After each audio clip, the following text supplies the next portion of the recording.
Hey there, Mighty Acorns. Here we are once again at Dayton Bluffs. My name is Mr. Jakupcak. You know I'm one of the naturalists out here. Today we're going to look at what the bluffs are sitting on. We're going to look at the geology. Now that word geology, geo means earth, ology means the study of. We're going to do a little study of the earth here at the bluffs. We're going to see 4 different layers of geology. How does geology make different layers? Each layer was created in a different environment. So we're going to see 4 different layers of environments out here today. As long as I'm standing next to this piece of geology, I should mention it. This is a granite boulder. Now, geologists know that Illinois has no layers of granite in this state. But north of us, Canada, has a lot of granite. 1.5 million years ago when the Ice Age started, we know that ice sheets out of Canada covered this twice. An ice sheet pushed this boulder down here from Canada.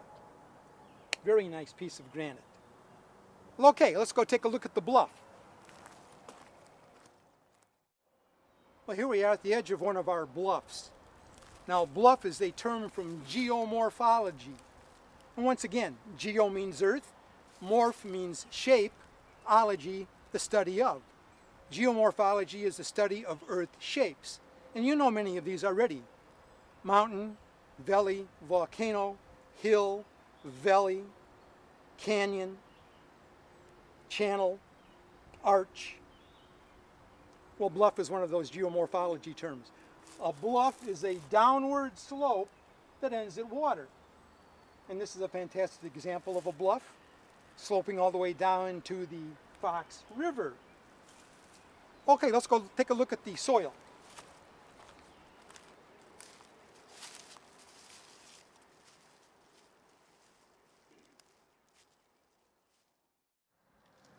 The soil. The soil is the top layer here at the bluffs. This soil has been forming since the ice left. The soil here is a very rich organic prairie soil made up of sand, silt, clay, dead organic matter, and microbes. Now it's best to see layers from the side. I did not bring my backhoe today, but out here at the bluffs, water does a lot of the cutting for us. We're going to look at ravine cuts to see some more of these geologic layers. Behind me here is the soil layer. You can see it's very black. Roots love it to get the nutrients for the plants. The soil out here is 2 to 4 feet thick. Now let's go see some glacial deposits.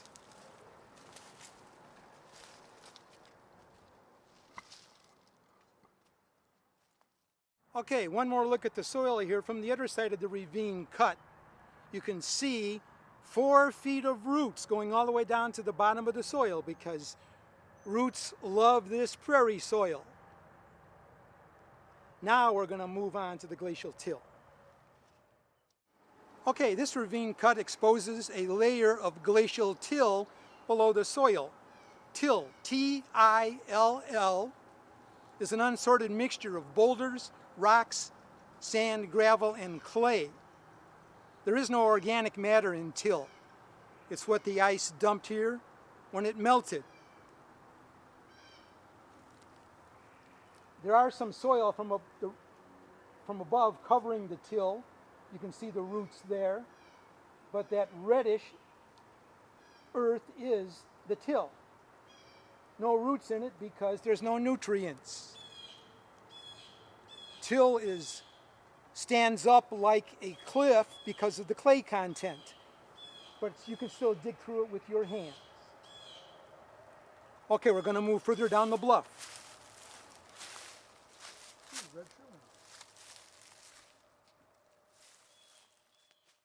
Okay, we've walked further down the ravine, stepping over a lot of gravel from the Glacial Till until we come to this, an outcropping of shale.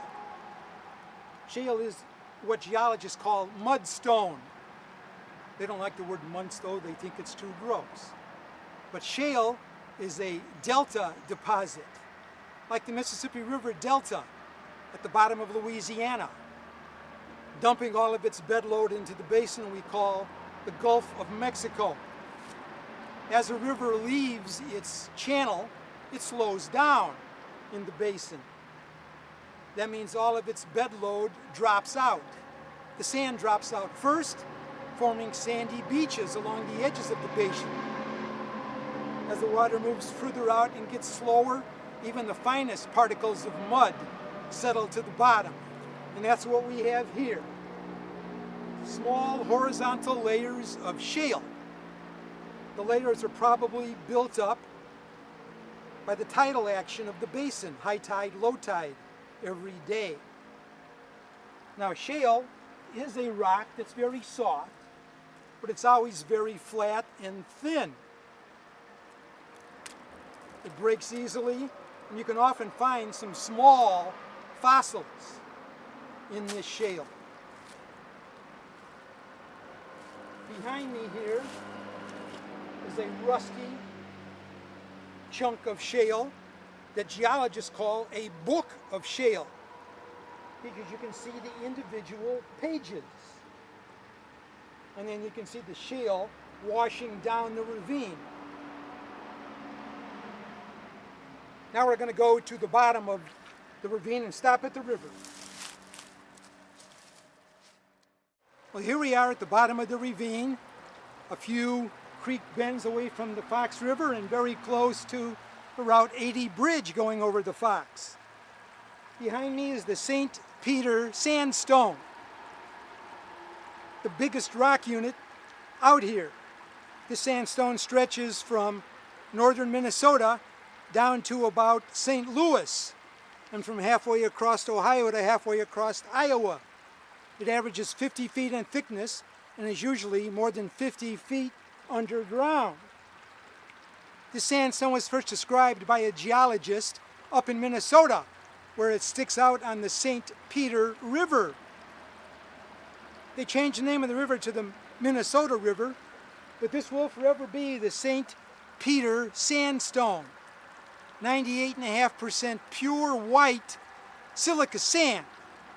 It doesn't look very white because the iron from the plants has stained the spots between the sand grains. So where do you find sand today? On the beach. Well, this was the beach on the north shore of the Illinois Basin for 40 million years, just about 400 million years ago. A typically horizontally bedded sandstone with some cross beddings and channel cuts in it. No fossils. Too much high energy beach action to keep them together. Now, how do you make glass? You melt sand. When you do that, you get brown glass, which is okay for beer bottles. But when people wanted clear windows, they realized they had to bleach all the iron out of the sand before they melted it. Well, the St. Peter sand, a couple inches into this rock, is pure white. It melts clear without any treatment. Very rare. For over 130 years, we've been using this St. Peter sand to make glass. They also use it as molding sand to make molds for cast metal parts. It's used for pool filter sand, and today it's used for frac sand during oil drilling. Okay, now let's review our layers, starting from the bottom and going to the top. The first environment, beach environment, 400 million years ago. This was the beach on the Illinois Basin. Going up to the next unit are shale. Turns out it's the thickest unit out here. When that delta entered the basin, it eventually filled it. The Illinois Basin hasn't had seawater in it for about 200 million years. And then 1.5 million years ago, the Ice Age started. And two ice sheets ground off most of that shale cover and left ground up high clay glacial till. On top of the till, our prairie soil.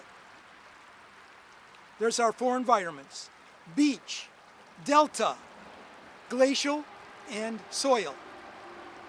Well, thank you for your attention, Mighty Acorns. Enjoy the rest of your day.